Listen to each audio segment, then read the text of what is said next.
Moving on, Pakistan is grappling with unprecedented political unrest as recently supporters of Imran Khan took to the streets in massive protests against his detention.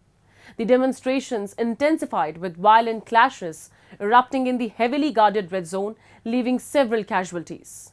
The government's sweeping crackdown on the Pakistan Tehreek-e-Insaf party has plunged the nation into deeper turmoil, sparking concerns about its democratic future.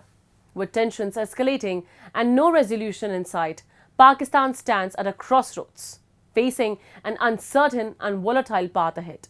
Our report. On November 27, Pakistani security forces launched a major operation in the heart of Islamabad, targeting supporters of Imran Khan, who had gathered to demand his release.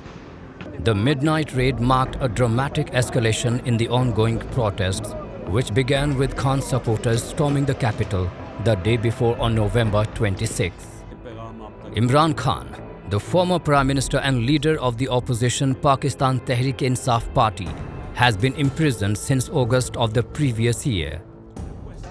His supporters have called for his immediate release, staging protests across the country, which have grown increasingly tense.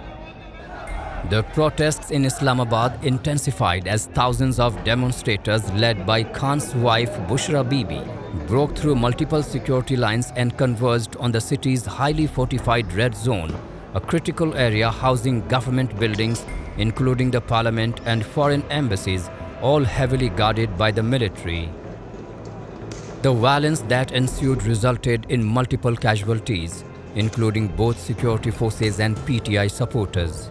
Khan's party PTI had called for a sit-in protest within the Red Zone, vowing to remain until Khan's release. This bold move added fuel to an already volatile political situation, with tensions running high. In response, the government took a firm stance against the demonstrators. Pakistan's Interior Minister Mohsin Naqvi declared that no negotiations would take place with the protesters, accusing them of being heavily armed and engaging in violent confrontations with security forces. It seems like a rather critical juncture here. And at the same time, one which it's hard to predict how it's going to end. But things have come to a head, and they've been boiling for a long time.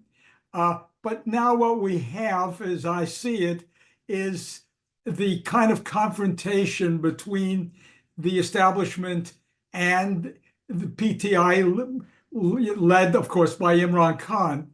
And only one of them can emerge from this standing. It's something which we've had battles between them before, but now Imran Khan is putting all of his cards on the table. The escalating violence on the streets had raised alarming concerns about Pakistan's stability. The midnight raid, part of a sweeping crackdown on those affiliated with Imran Khan's PTI party, underscores a troubling escalation in the confrontation between Khan's supporters and the military-led government. The crackdown not only signals a tightening of the government's grip on power, but also highlights the deepening divide within the country.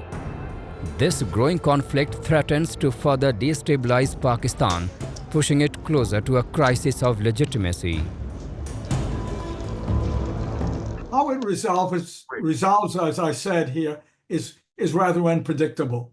But I think what we can say is that the resolution, whatever it is going to tell us a lot about Pakistan going forward. It will either be a government now which makes a transition toward a PTI-led regime, or it's going to be a rather heavy-handed military effort to suppress those forces which are challenging it.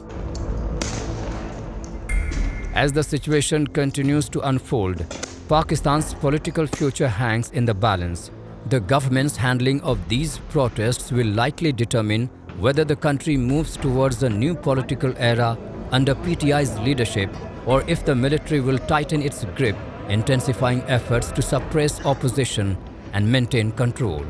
The outcome could reshape the nation's political landscape with profound implications for its democratic future.